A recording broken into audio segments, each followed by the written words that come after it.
Hello दोस्तों, स्वागत है आपका इस YouTube चैनल में। मैं राजेश सर।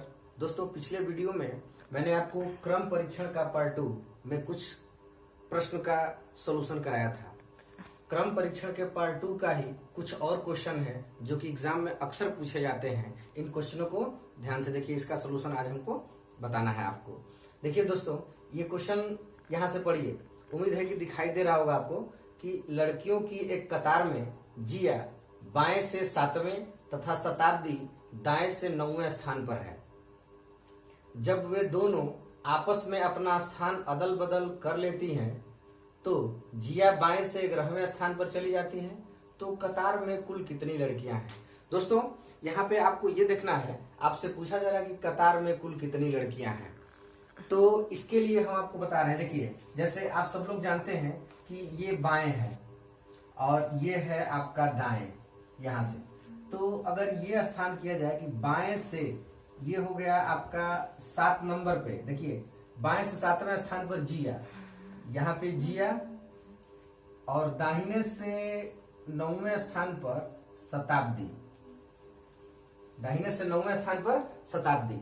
अब आपसे यहां कहा जा रहा है कि जब वे दोनों आपस में अपना स्थान अदल बदल लेती हैं, मतलब ये हुआ कि शताब्दी यहां चली जाती है और जिया यहां चली जाती है।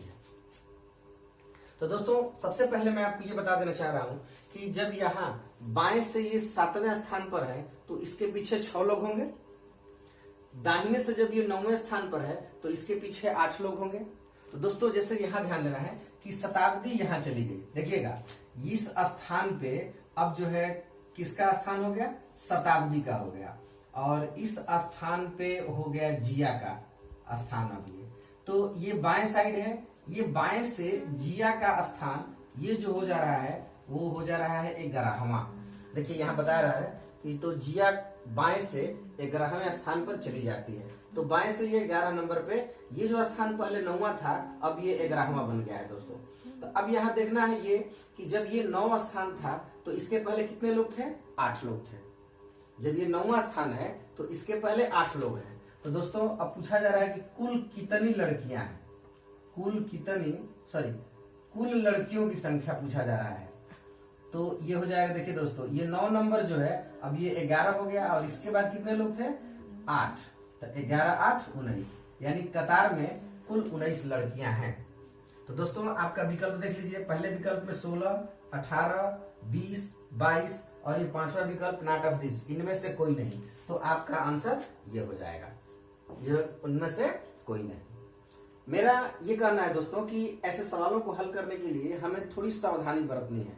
ये जल्दीबाजी नहीं करना है कि हमारा आंसर गलत हो जाए। जल्दीबाजी में ही क्वेश्चन गलत होते हैं। तो ऐसा क्वेश्चन एक और देख लेते हैं। दोस्तों, ये क्वेश्चन है कि लड़कों की एक पंक्ति में संदेश दाईं ओर से 8वां और चंकी बाईं ओर से 12वां है। जब ये अपना स्थान अदल बदल लेते हैं, दोस्तों यहाँ पे स्थान छूट गया है तो यहाँ पर स्थान हम लिख लेते हैं। स्थान अदल बदल लेते हैं तो चंकी बाईं ओर से 21वां हो जाता है।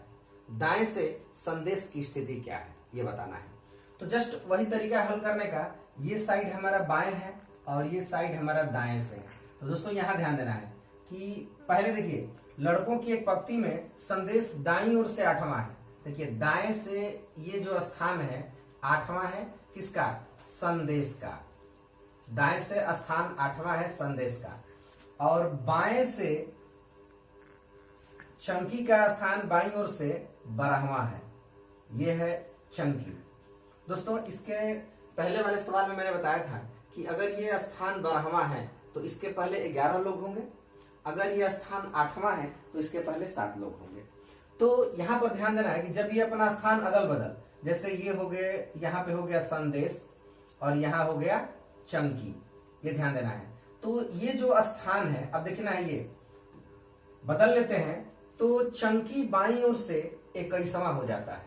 यानी यहाँ ध्यान देना है कि यहाँ से ये जो स्थान है अब ये 21 नंबर पे आ रहा है। तो दोस्तों, अब यहाँ पर सोचने वाली बात है थोड़ा सा कि जब ये 8वां स्थान 21 हो गया तो इसके बाद कितने लोग होंगे? 7। तो अब आप निकाल लीजिए, पहले कुल संख्या निकाल लीजिए।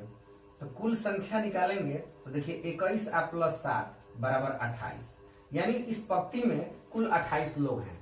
आपसे पूछा जा रहा है कि दाईं से संदेश की स्थिति क्या है।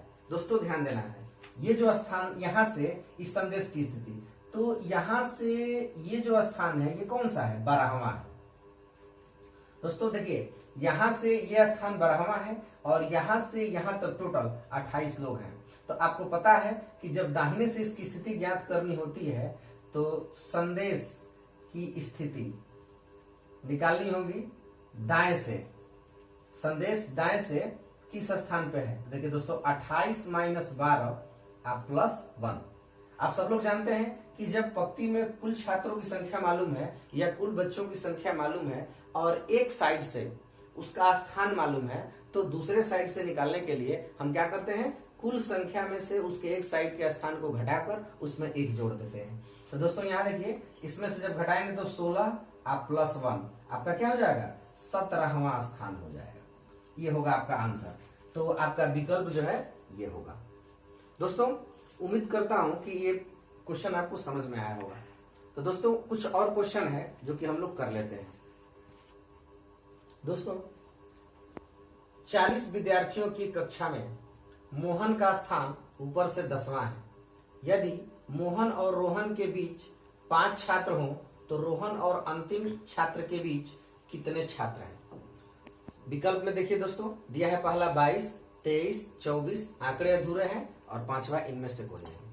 दोस्तों ऐसे सवाल हल करने के लिए यहाँ पर ध्यान देना है इसको कह क्या रहा है। देखिए जैसे मान लीजिए कि हम ये बना लेते हैं, यहाँ से ये स्थान है जिसमें टोटल 40 छात्र हैं। ये देखिए ये टोटल 40 छात्र हो गए। ये कह रहा है कि मोहन का स्थान ऊपर से 10वां है। देखिए ये ऊपर है, यहां से 10 नंबर पे ये जो है आपका मोहन है। मोहन का स्थान ऊपर से 10वां है। अब आपसे कह रहा है कि मोहन और रोहन के बीच 5 छात्र हैं। तो दोस्तों अब यहां पर ये ध्यान देना होगा, थोड़ी सी यही सावधानी समझनी है कि मोहन और रोहन के बीच 5 छात्र हैं।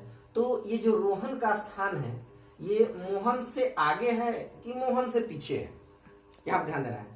ये जो रोहन का स्थान होगा यहां भी हो सकता है, यहां भी रोहन हो सकता है, और रोहन जो है यहां से आपका यहां भी हो सकता है। फर्क यही दिखाना है कि मोहन और रोहन के बीच 5 छात्र हैं। देखिए यहाँ भी 5 छात्र हैं और यहाँ भी 5 छात्र ही हैं। ध्यान दीजिएगा, कहने का मतलब क्या है, यहाँ पे जैसे कह रहा है कि मोहन और रोहन के बीच 5 छात्र हैं, तो मोहन ये है, अब रोहन इसके आगे है कि इसके पीछे है। तो जब रोहन का स्थान क्लियर ही नहीं है तो रोहन और अंतिम विद्यार्थी के बीच कितने छात्र हैं ये हम निकाल नहीं सकते। तो इसलिए इस प्रश्न का उत्तर ये हो जाएगा, आंकड़े अधूरे हैं। देखिए जब रोहन का स्थान क्लियर हो जाता है कि रोहन यहाँ है, मोहन से पीछे है या मोहन से आगे है, तब जाके हम इसके अंतिम विद्यार्थी, अंतिम छात्र और रोहन के बीच स्थान निकाल सकते थे। तो इसका आंसर हो जाएगा आपका आंकड़े अधूरे हैं। अब देखते हैं इस क्वेश्चन को। एक परीक्षा में उत्तीर्ण हुए बच्चों में बबलू ऊपर से 16वें और नीचे से 29वें क्रम पर है। 6 बच्चों ने प्रतियोगिता में भाग नहीं लिया और 5 परीक्षा में फेल हो गए। उस कक्षा में कितने बच्चे हैं। देखिए दोस्तों यहाँ ध्यान देना है, कक्षा में कितने बच्चे थे। ऐसे सवालों में कोई ट्रिक्स, किसी भी चीज की जरूरत नहीं, टोटली अपने कॉमन सेंस की बात है। जैसे परीक्षा में उत्तीर्ण हुए बच्चों में बबलू ऊपर से 16वां और नीचे से 29वां। दोस्तों यहाँ ध्यान देना है, ऊपर से 16 और नीचे से यही स्थान 29वां हो जा रहा है। ध्यान देना है, एक ही स्थान को सिर्फ बबलू के बारे में कह रहा है। ऐसा सवाल मैंने पिछले वीडियो में बता चुका हूं कि कैसे होगा। तो सबसे पहले तो कुल निकाल लें कि कुल छात्र कितने यहाँ हैं इसमें। तो 29 प्लस 16 आपका हो जाएगा 9 6 15 और 4 1 2 1 3 1 4 45 माइनस 1, तो यहाँ 1 कर देंगे तो हो जाएगा 44। क्योंकि मैंने आपको बताया था कि जब भी हमें कुल छात्रों की संख्या निकालनी हो तो दोनों को जोड़ के हम उसमें से 1 कम कर लेते हैं। अब दोस्तों यहाँ ध्यान देना है कि 6 बच्चे फेल हो गए, प्रतियोगिता में भाग नहीं लिया। 6 बच्चों ने भाग नहीं लिया तो यहाँ पे हो जाएगा 44 प्लस 6 ये बच्चे, और 5 परीक्षा में फेल हो गए। दोस्तों 5 ये भी जोड़ लेंगे। अब आपका ये जो मान होगा टोटल कितना हो जाएगा 55। तो यही आपका आंसर होगा कि उस कक्षा में कितने बच्चे थे, उस कक्षा में टोटल 55 बच्चे थे। ये आपका आंसर हो जाएगा। तो दोस्तों उम्मीद करता हूं कि आपको ये समझ में आ गया होगा। तो एक क्वेश्चन और देख लेते हैं इसमें। देखिए दोस्तों, 33 छात्रों की एक कक्षा में के रजिस्टर में प्रत्येक तीसरा नंबर छात्रा का है। दोस्तों कहने का मतलब है इस क्वेश्चन का कि रजिस्टर में जैसे कि 1 2 3 4 5 इस तरह से क्रमांक होते हैं, तो इसमें जो है प्रत्येक तीसरा नंबर माने प्रत्येक तीसरे स्थान पर जो नाम है वो किसी छात्रा का है। ये इसके कहने का मतलब है। कह रहा है कि कहा है सुधा का स्थान ऊपर से सभी छात्रों में 18वां है। सुधा का स्थान ऊपर से सभी छात्रों में 18वां है, तो उसका स्थान नीचे से छात्राओं के मध्य। देखिए दोस्तों, छात्राओं के मध्य पूछ रहा है कि जो छात्राएं हैं उनके मध्य क्या होगा, छात्र हैं उनके मध्य नहीं, उससे क्या मतलब है। तो जैसे कहने का अर्थ है कि देखिए जैसे ये मान लीजिए कि पहला छात्र, दूसरा छात्र और तीसरा, तो ये जो तीसरा है ये छात्राओं का लाइन है, इसका है छात्राओं का। उसी तरह से 4 नंबर 5 नंबर और ये 6 ये छात्रा है।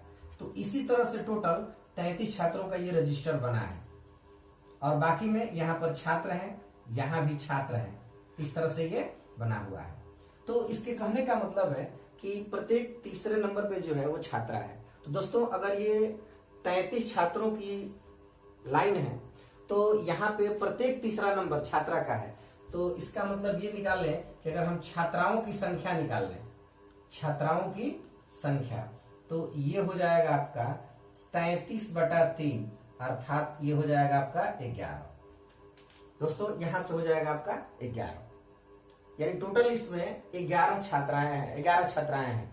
अब यहां कह रहा है कि सुधा का स्थान ऊपर से सभी छात्रों में 18वां है। देखिए दोस्तों, सभी छात्रों का मतलब क्या हुआ कि छात्र और छात्राएं दोनों। तो सुधा का स्थान हम लोग निकाल लें, यहां से सुधा का स्थान, तो ये हो जाएगा 18/3 अर्थात ये मिल जाएगा 6। सुधा का स्थान 6 है।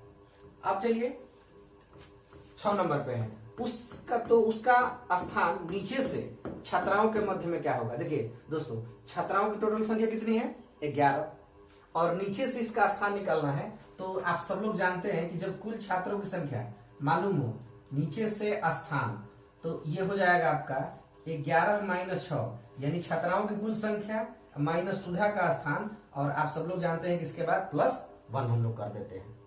तो 11 में से 6 घटेगा 5 +1 कितना हो जाएगा 6, यानी 6वां स्थान है इसका।